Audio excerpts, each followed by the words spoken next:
Ian, we have a Patreon. We do. Patreon.com/CU podcast. You go, you get a little money. And then you get access to the full video podcast. You get bonus podcast stuff. Like this morning, we talked about the World Cup and our experiences with watching the World Cup. And Pat playing floor hockey and getting beaten up. Pat playing floor hockey and getting beaten.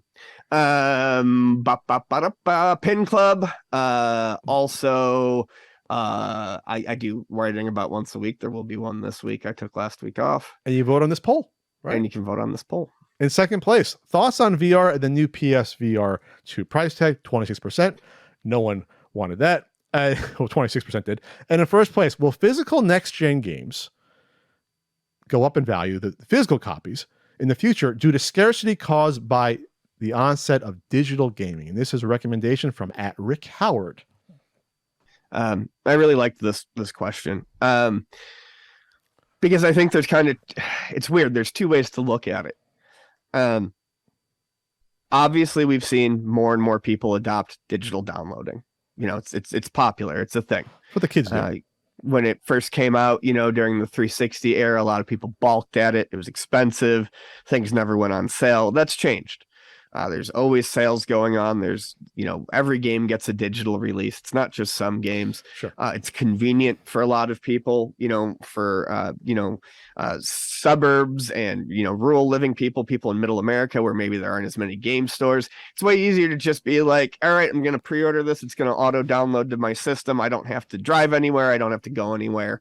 I cut out the mailman. It's a very easy thing. Cut out the mailman. That sounds violent. So it's an easy thing that a lot of people like. These systems have larger hard drives. They can store more. And as we've spoken about, with how some of these games get launched these days and what state they get launched in, it's pretty important to have, the patches and stuff. So to me, that can, especially on certainly right now on a case-by-case basis, diminish the value of a physical copy. Because if you were to put that physical copy into a system with no connection, no internet, no anything like that, you're not really playing the same game. An example for me is Mario Tennis Ace is a game that I absolutely adore for the Switch. They patched out so many balance issues in that game and added like 9 more characters and courses that to pop that game into a Switch cold with no internet, you're playing half the game. So physical copies start to mean less when you feel like you don't have the complete ownership over them. You've got half a game, or you don't have the game in its best playable state. And suddenly, what's kind of the point of holding on to that physical copy? Is it just because it looks nice on the, the shelf? I mean, maybe.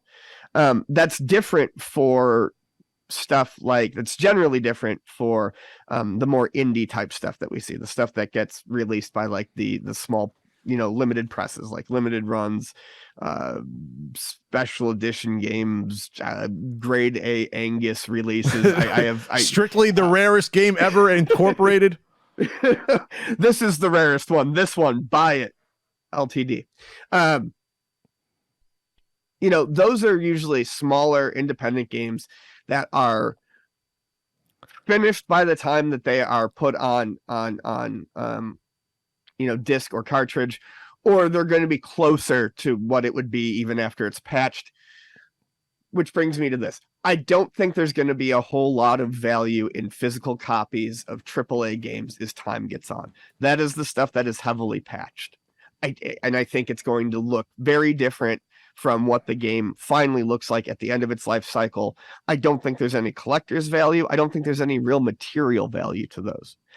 I do think that physical editions of smaller indie games that are more or less complete upon release, I do think those will go up in value as time goes on, as more people switch more heavily to digital downloads. Yeah, you made some good points there. There's no reason for the popular games to be collectible in the future just because a lot of people would not have bought the physical game anymore. So why would they be nostalgic for that?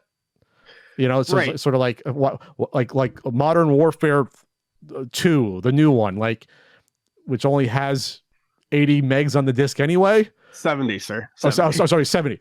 So it's both a practical reason why they wouldn't be interested, but also nostalgic. You don't have nostalgia for buying the disc anymore. Why? Like, because you didn't buy it when you were say you're like 17 years old buying Modern Warfare 2, the second Modern Warfare 2, Call of Duty. Why would you care then 10 years later or 15 years to buy it again if that's not how you experienced it to begin with? Why? True. But I mean, also owning it is, you know, is meaningless. So even as like yes. a novelty or, you know, some But token, it's useless. But odds are, yes, you wouldn't be able to use it anyway because there may not be servers around 15, 20 years from now to re-download the game. And yes, people will collect things that they can't use. Sure. You know, I mean, it's something that happens, but I just don't see there being the appeal there for it. Yes, there is some level of for some stuff, of practicality for collecting, in my opinion. There is. It can probably vary based upon what you're collecting, but I don't think retro game collecting would not have taken off if you could not actually play these games. It would not have taken off. There was some applicability to collecting it to help it get to the point. You can argue, yeah, now you're not playing all your games, but yes, I wouldn't have gotten the games at all to begin with, 20 years ago if I couldn't play them.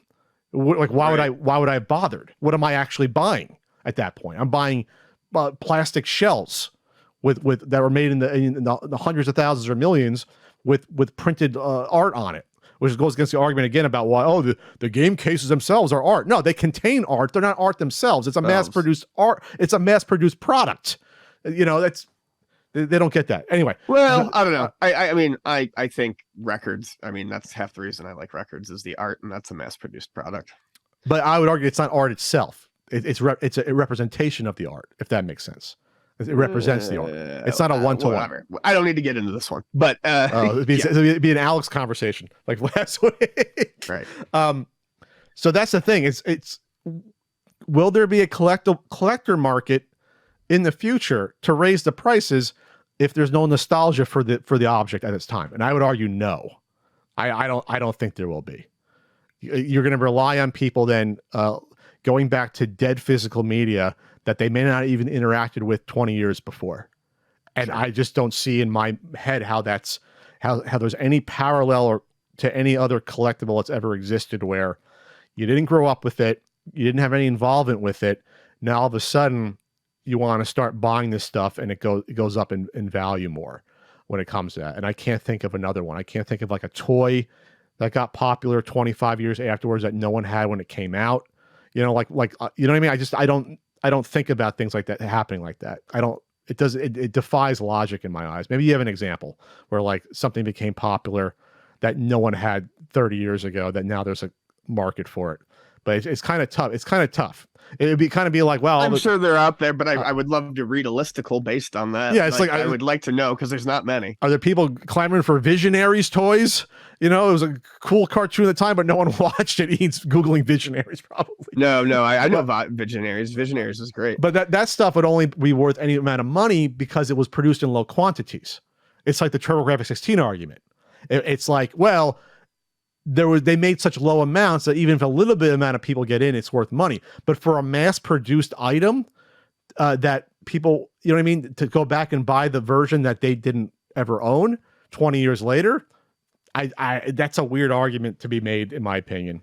I don't know. 8-year-olds aren't buying physical media. 10-year-olds aren't being gifted it. I picture parents giving their kids, hey, here's the download code. It's already on your system for Christmas, right? That seems like that would be more of a real thing to me at this point. Or here's a gift card to, get your own games. That's what you're like. My uncle got me Ikari Warriors. Thank you, uncle. Back in, Christmas of whatever, 87, New Year's, 88. But nowadays I can't picture being an uncle and giving a child a physical game that's like 6 years old. That almost be like, because I would want them to have the physical, but they would be like, what is this? What's this disc thing? Like what?